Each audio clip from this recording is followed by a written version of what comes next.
Welcome to Meaningful Mornings. Why do you love what you love? Suppose you love a certain restaurant or you love a certain person. Why do you love that restaurant? Why do you love that relationship?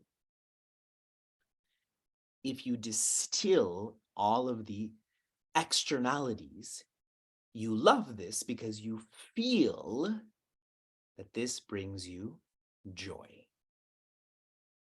You distill all of the externalities. If I go to Taco Bell and I eat a burrito, then I feel, now I'm happy. Or I hug my kid, now I'm happy. Distilling this more, there are two drives in our lives. One is dukkha nivritti, which means escaping pain. Unfortunately, the majority of what we do is escape pain, but this keeps us restless. Escaping, if you think of a movie, a prisoner escaping, they're always running, describes us, yes? And fortunately, at least there's some of our resources and time and effort that's invested into sukha prapti. That's the second drive, the more evolved drive, and that is embracing peace. And what does that bring with it? Rest. One feels a sigh of relief that what they're supposed to do is completed. Meaningful Mornings is an overt opportunity to shift from escaping to embracing. Bhagavad Gita's chapter 3 is quite often used in leadership circles, leadership workshops, leadership writings. In verse 20, there's an amazing verse, amazing because it's accurate, from verse 20 onwards, that share insights like there are people who have become independently joyous by living in a selfless way. There is a proof to the means. In verse 21, Sri Krishna shares what a wise person does becomes the example for everyone else who's looking at them, and everyone is always looking at us. In verse 26, all of these are leadership verses. In verse 26, Sri Krishna shares, when you relate to people, you have to relate to them on their terms. Pujya Swami Tejomayananda shared, you have to blend with people to be able to bend them. But if they can't relate to you, you can never elicit change. And that's why in our culture, whenever we gather to study or to serve, we chant, Ma vidvishavahai, which means, may I understand me, may you understand you, and may I understand you, and may you understand me. Now, in verse 27, Sri Krishna is sharing some insights about someone who doesn't follow these leadership insights, these teachings on how to be quieter inside. And I'll share my own personal experience before elaborating. For more than a decade, I've been serving society with lots of people. And I have found people who serve without studying themselves, engaging in swadhyaya or self-love, then what do they do while serving? They're displacing their ego. Displacing means it's just moved from a place to another place. Whereas those who study and then serve, study Bhagavad Gita, study this quiet leadership, when they serve, they don't displace their ego, they dissolve their ego then. Experience by experience, moment by moment. Verse 27.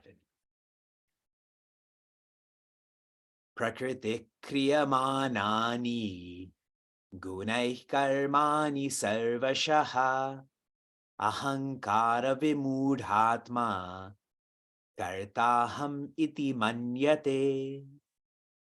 The first quarter. Prakriti, which means not fundamental nature, but fundamental nature that is expressed as qualities, as elements, and so on. Kriyamanani, it is this fundamental nature that gets expressed, that is acting, that is moving, that is changing. The implication of just this first quarter so far is that all is always changing. Take all to mean space, always to mean time. So space and time is changing. That is the nature of Prakriti, of this fundamental nature with, again, qualities, elements, these divisions. I hope that's clear. But the further point that Sri Krishna is making, Gunaihi, it is these qualities, karmani, that are acting, sarvashaha, in all cases. They are acting, and you are different from this express nature that is acting. Okay, that's more of the translation. Here's the implication. If I hold a pen and a pencil, correct? They're made up of qualities, like let's say a pen is more rajasic and a pencil is more sattvic. And then we can say they're made up of elements. There's earth and water in these. Now those are made up of qualities and elements. So are my hands. My hands, let's say, are rajasic. They're always doing stuff. And they're made up of elements. They're also made up of earth and water and fire. There's heat in my hands. So Shri Krishna is trying to share is there are inner elements that are engaged in outer elements. So why do you feel you are doing? It's simply the elements that are engaged in the elements that are attracted to elements, correct? If you think of a magnet and then filings, they're really made up of the same material. They're both metal, so they're attracted to each other. If you think of a magnet and wood, they're not made up of, in this example, they're not the same substance. One is metal, one is wood, so they're not attracted to each other.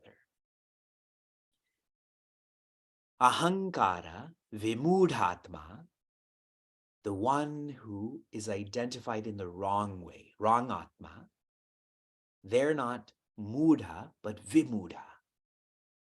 They're not foolish, they're egotistical. Having a foolish friend is not great, but having an egotistical friend is worse, correct? The foolish friend won't be as mean as an egotistical friend. And that's where the word ahankara is used. Ahankara means aham karoti, aham karomi. I'm going to do, I'm doing. Always this sense of doership, which is in contradiction to the first line, that it's the elements that are doing, it is the qualities that are doing, not you. Sharing this in one more way, a sense of doership is one who thinks they can create joy. I'm doing to create joy. You can't create joy. You can only be joy. So by logic, if doing is creating joy, then non-doing is being joy. Good logic. Kartaham iti manyate. They're always thinking in this way. Kartaham. I've done, I'm doing, I will do.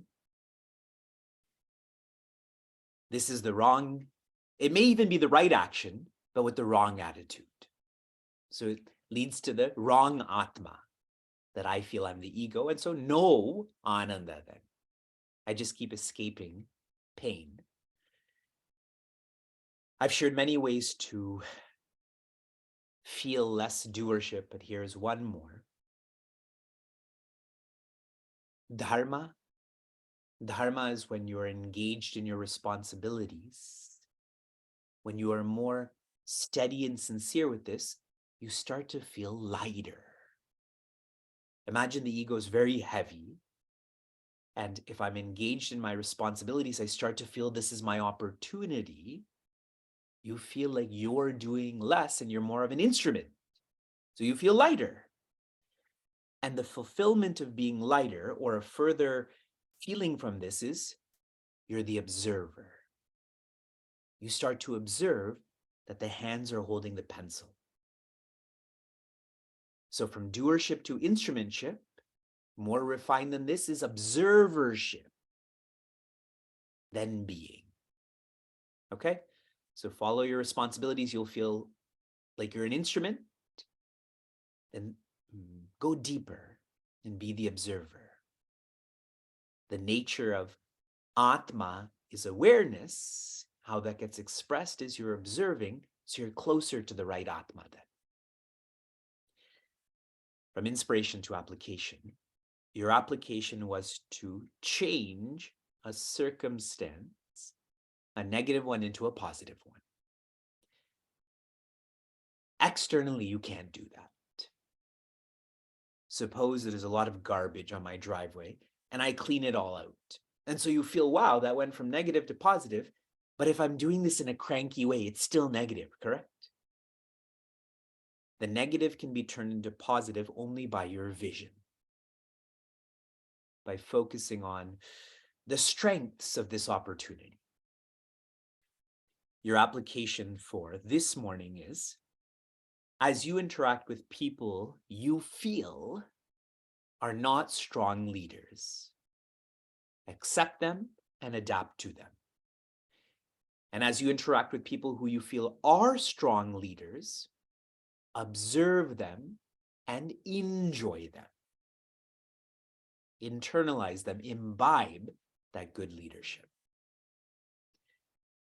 Shanti, Shanti, Shanti. Be safe, be sound, be serene, be joy.